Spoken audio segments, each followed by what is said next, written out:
Well, there's a lot of information that has yet to be made public, but here's what we know. Again, the layoffs did begin today, and while we have not been told how many will ultimately take place, Mass General Brigham tells NBC 10 it's accurate to say they'll number in the hundreds.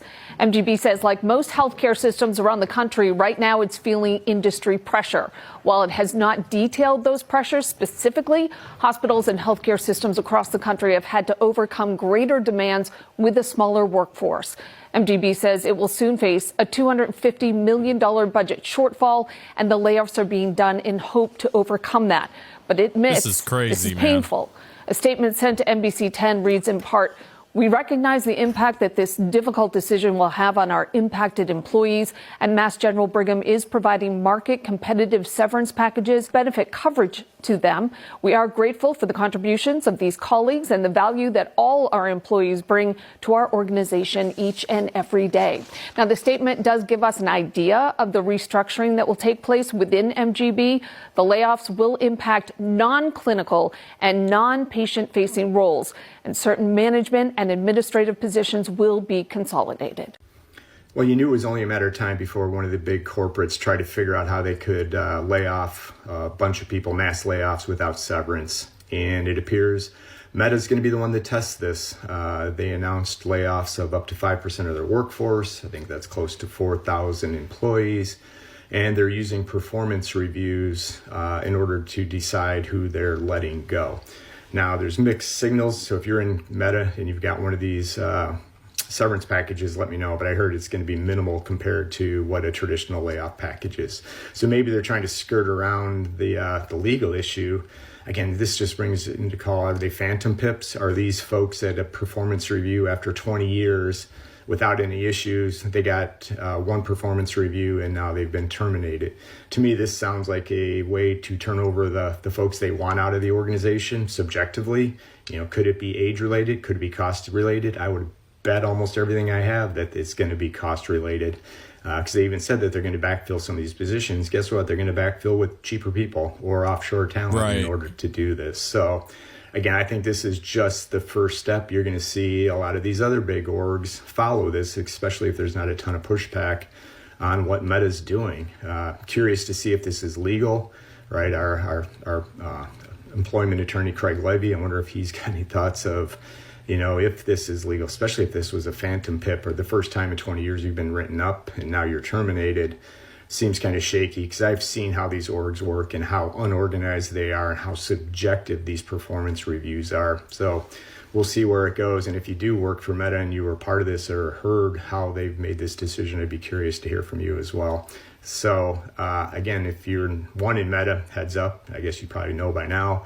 And two, if you're in any of these other big orgs, it's all copycat. So this is going to be just the first domino to fall. So like I said, if you are a Gen Xer and you're caught in this and you're looking for a plan B, come connect with me. Again, we've got a number of free tools to help you think about life outside of corporate so you don't have to deal with any of this crap. Again, we've got a free Slack group of Gen Xers, almost 1,700 of us in there now, and also some other free tools to help you think about, you know, life after corporate. So as usual, if you're still in corporate. Yeah, guys, it's looking bad for corporate jobs, corporate positions. I mean, shit, even in the medical field, it's looking bad right now. Everyone's getting laid off. No one is safe from the blade right now, you guys. It's actually crazy. No one is safe, from management to admin to clerical to accounting to Meta to Twitter to Facebook to everyone's getting the boot. And my God, I am afraid for myself. I'm afraid for you. I'm afraid for everyone that has a normal job, that's been working a normal job. And yeah, the market is just slashing right now. But I do want to dive into this reaction of this, everyone losing their job. It's really sad. You guys, make sure you leave a like down below on this video. Also, drop a comment. I would really appreciate that. But let's dive right in.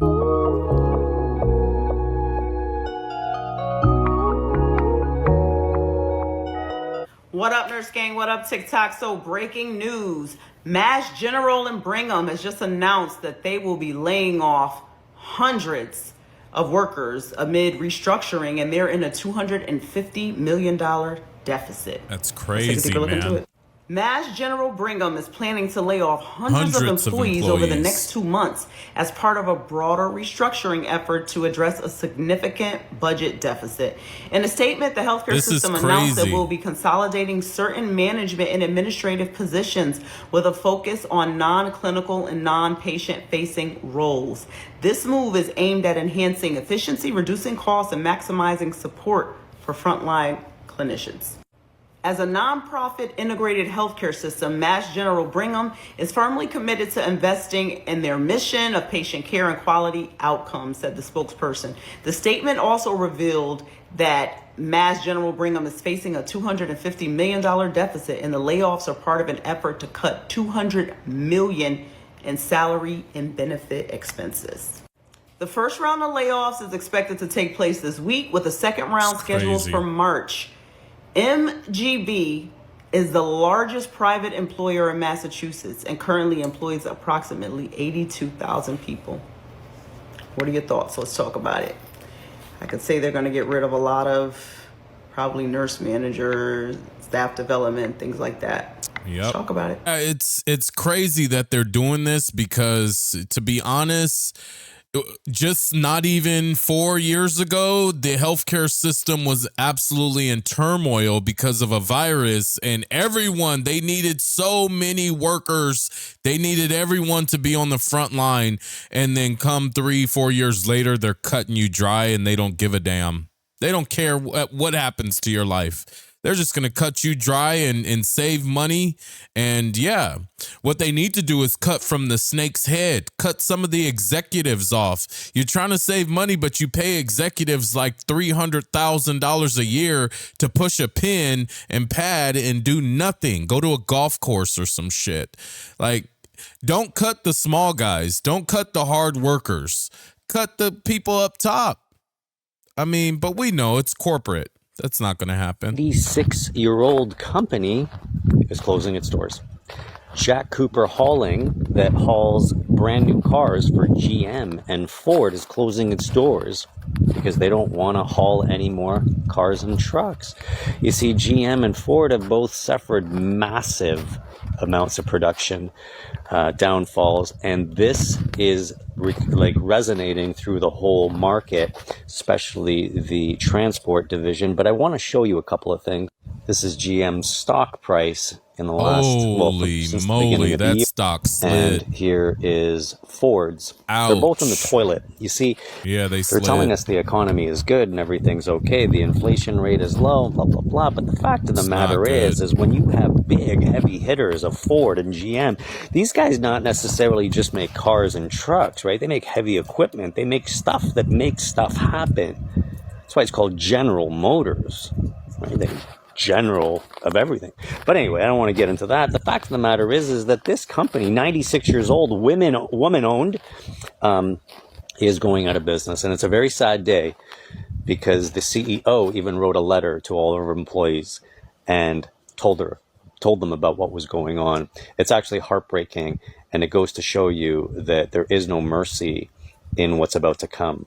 There you have it. Apparently, Meta is laying off 3,600 workers this week, starting today. These were the employees that were announced to be laid off in January, but apparently they're not only laying off employees in the U.S., they're also laying off employees in other countries as well. Mark Zuckerberg mentioned that he's doing this because he has decided to raise the bar and that those employees were underperforming and that he only wants the strongest talent at Meta. And this is because they are focusing on the smart glasses that nobody wears and enhancing their AI. Mind you, Meta just did a mass hiring in September 2024 and staffed around 72,000 people. We all know in these cases that the new hires are always the first to go. What's diabolical in this situation is as they are firing people this week, they are also starting their recruiting process to have people fill those positions, which can take until mid-March. Dude, no one is going to want to work for you. That's crazy. Like, broski, read the room. You're the main reason why the tech industry is messed up and why people have been laid off for months, even years. He overhired during COVID and laid off staff in November 2022. He laid off more people in 2023 to focus on his AI, and now he's laying off people starting today. And apparently the reason why he's classifying these people as low performers is because he simply doesn't want to pay them severance. But I can assure you one thing, these people are not low performers. They go through multiple rounds of interviews and do several assessments in order to get a job at Meta.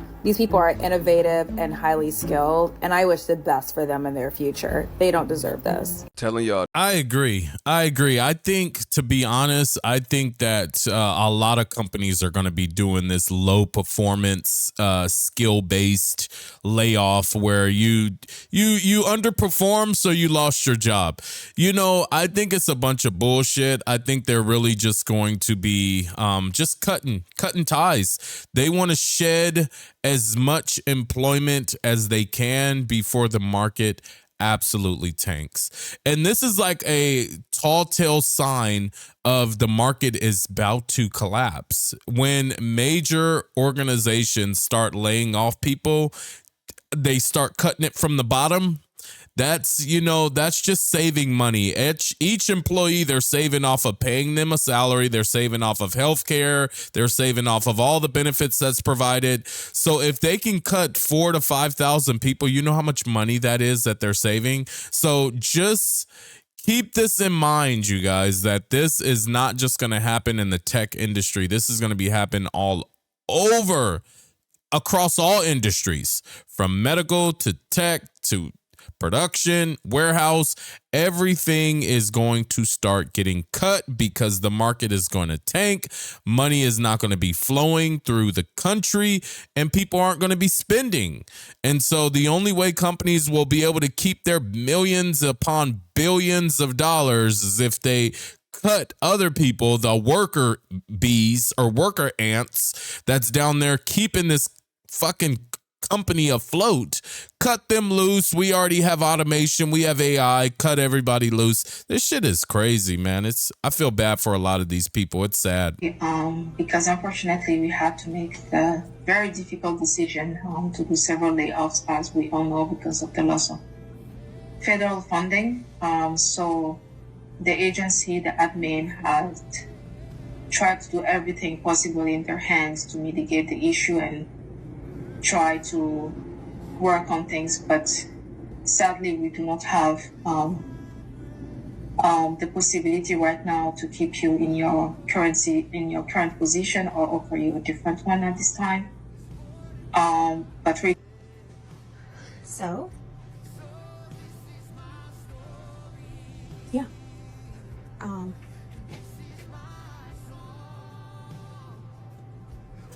I know that God is faithful and He has a plan for me. He has a plan for my family, and everything I truly believe happens for a reason. And He's going to provide. I know that He is going to provide, and I'm going to be able to share what He has done for us, what He has done and what He's going to do for me and my family.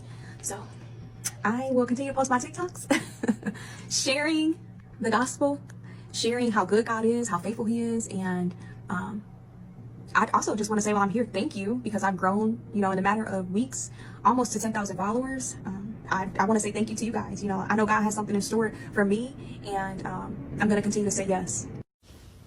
I've been trying to wait on a moment to pull myself together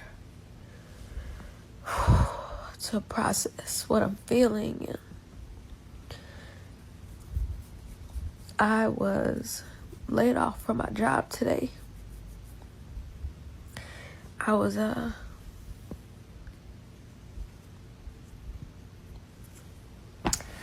can't say that I was surprised, because we had a few people laid off on yesterday, and I knew in my spirit that it wasn't over.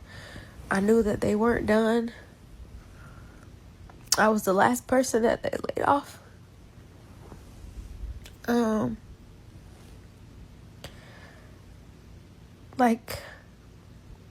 I'm not necessarily crying because, I lost my job, but it's, you build friendships, these people become family, and you know, it's normal, it's natural to worry about the unknown. And my family's already in a way financially where my husband and I have been doing the best that we can to provide not only their needs, but, you know, their wants. And God has made that possible. And I know that this has to be a God thing. Even if it's not a good thing right now, it has to be a God thing. Because I have nothing else lined up. I have no other prospects. Before yesterday, I wasn't expecting to lose my job. I was making plans for this year concerning my job and my life, and I wasn't expecting to lose my job before yesterday. And I'm like, Lord, I know if my name came up that you have a plan for me and my family. So I don't know what that plan is, but I know my requirement is to stand. Even though I don't know the answers, I don't know what's going to happen, I have to stand. Stand on the word of God. Stand on Romans 8:28. Stand on Jeremiah 29:11. Stand on Philippians 4:13.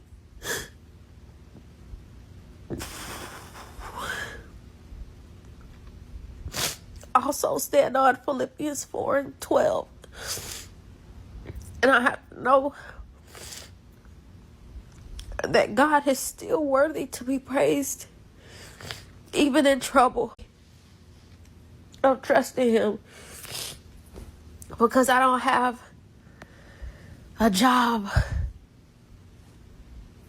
for the provisions. That's not to say I'm not going to look for something, but I'm putting my trust in God because this is out of my hands.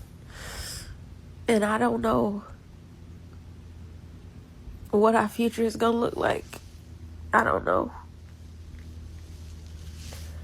But what I am sure of is that God won't see us hungry, homeless, or go without.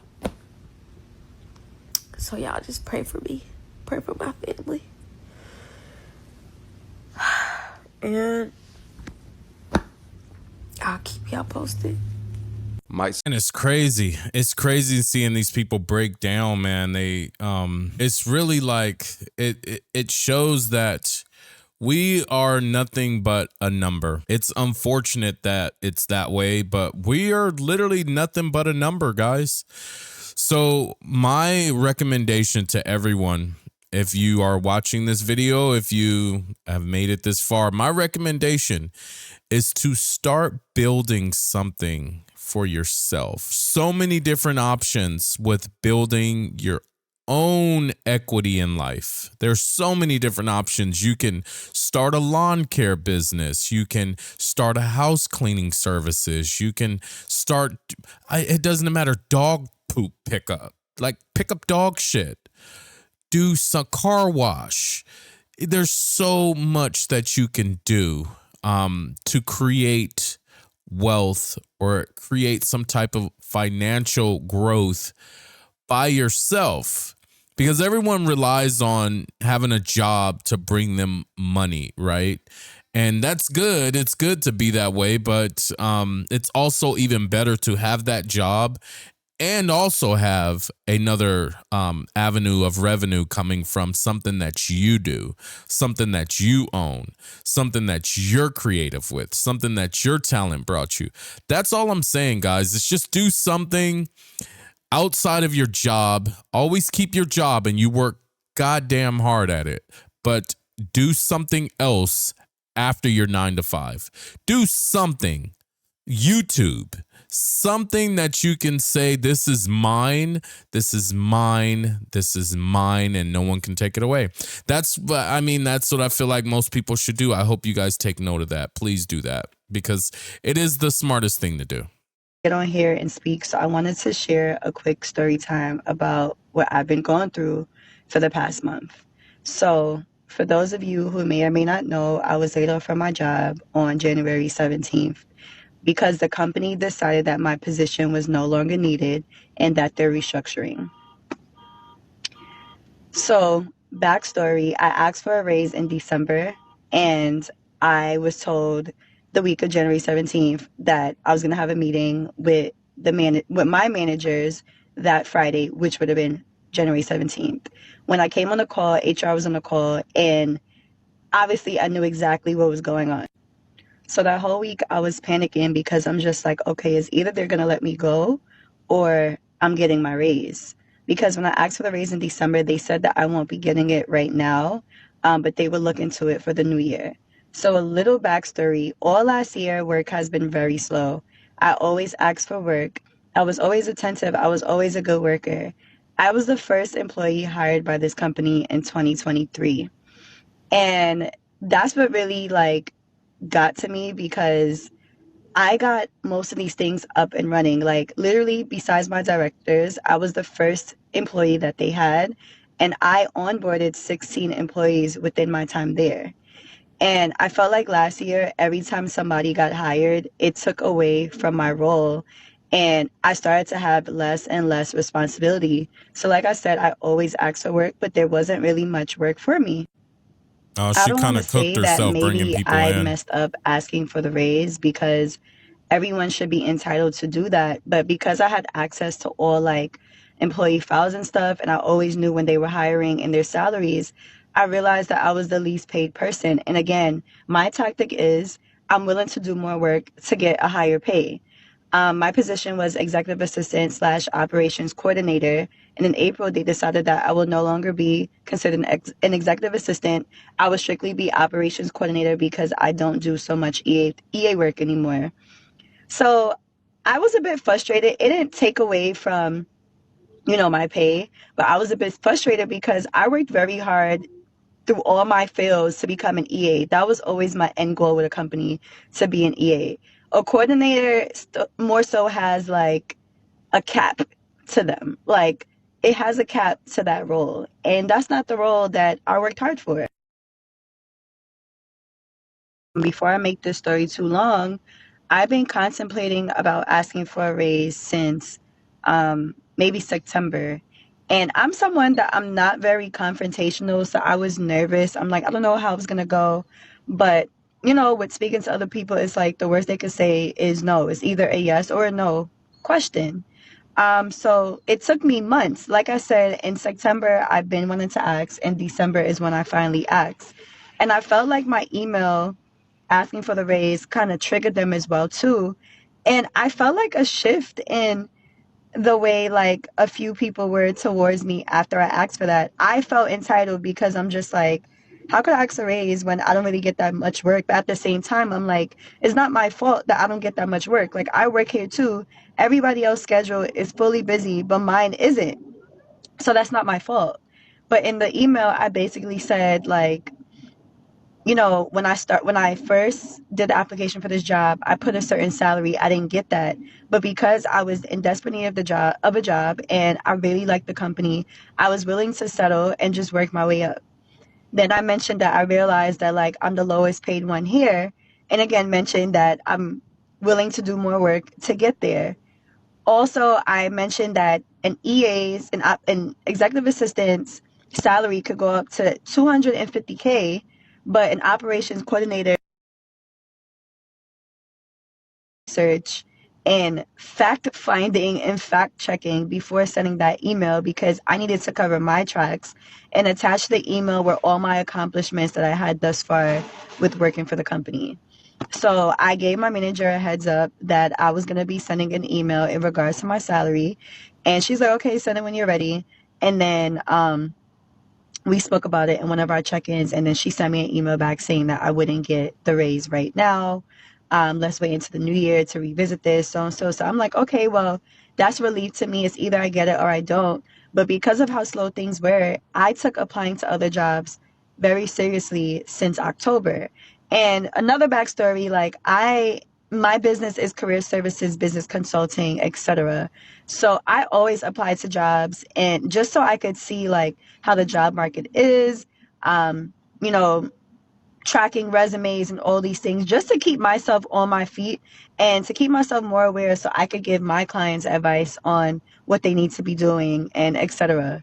So I started actively really applying for myself because I'm like, okay, like I need a higher pay. Like, I don't want to leave here. I love the benefits. My coworkers are great. The company is great. It's fully remote. I've been working remote for 5 years between this company and others. So I want to make sure I stay here. And I know that a lot of companies are transferring back in to office, but this company doesn't have an office. So I'm just like, I really would want to stay here. And I would love this to be my last job before I be full-time entrepreneur. And I knew I'll see it myself at this company for 3 to 5 years at least, or whatever the case may be. But I felt like laying me off was just so anal. And I don't know, I don't want to talk bad, but I was really hurt by my transition out, to say the least. And I didn't hear from like people that hired me. I didn't hear from like much coworkers. And again, this might be me feeling entitled, but at the same time, like, I don't Yeah, know, I'm like kind of getting that. it was just so hurtful to me, and I've really been down bad about it. Like, I got a severance and stuff, okay, but regardless, that's not residual money. Like, that's money for right now. That's money to make sure that my bills are covered for just a couple of months or 3 months or so. But I still have to like live my life a certain way, and I'm discouraged because my birthday is this month. It's February. I turned 30 this month. I felt like my life was finally falling into place, and now it's a restart. And I understand that life is all about restarting, but it's like, damn, the holidays just passed. Had a loss in the family last year that like impacted all of us. So it's just like I'm finally like feeling like I'm getting myself together and I could make these moves and do these things and just continue to like build my life. And now I'm stuck here. So now it's just like a process of finding a new job in a terrible job market. And I felt like I was lucky for the job that I had. So again, I was really hurt about it. So this is my confirmation to you guys. Like, don't stop yourself from asking for a raise. Like, if your company is going to let you go for asking for a raise, then so be it. Consider that a blessing to you, and consider that you were too good for the company or whatever the case may be, because I know my capabilities. I know I'm a hard worker. I'm a workaholic, and that like is a good and a bad thing for me. But it's just like, I would just have to say it's never my loss. It still hurts, but I just know that God has bigger plans for me. So thank y'all for listening. This was So, you guys, I want to jump in before she ends off. I want to jump in and tell you guys my thoughts on why I think she lost her job. So, where she failed, you can always ask the company for a raise as long as you're performing or overperforming, as long as you're constantly busy, you're working hard, you're doing above and beyond. But where she messed up is that she actually said that she has access to employee files, employee salary, and she threw employee confidentiality right out the window. So if you brought up in that email about a raise that you are the lowest paid employee compared to all the other new employees, therefore HR just realized that you have been digging into other people's files to see their salary. It's just like HIPAA laws. Like, employment is the same as health. A HR cannot go over salary of another employee or a raise another employee got. That's just against the law. They can't do that. And so for you to already breach that in the email saying that I can see that I'm the lowest paid, you fucked yourself. You canned yourself. That's why they let you go. And it's you're kind of lucky that they gave you a severance and they didn't just straight up fire you because of employee confidentiality. I'm just saying, don't ever do that, guys. If you're going to go for a raise, do not cross compare yourself to someone else's income and then you say, well, I'm the lowest paid, but I've been here longer. No, that will get you cooked so fast because you're already a hazard and a risk to the business. If she would have spilled that information to other employees and it would have spilled to other employees, it would have been a massive, massive problem within their business and how much people are getting paid. Don't ever do that, you guys. Make sure you leave a like down below on this video. Also, let me know your thoughts below. I would love to know. Subscribe, share, comment, all that good jazz. But until next time, folks, I'll see you in the next one.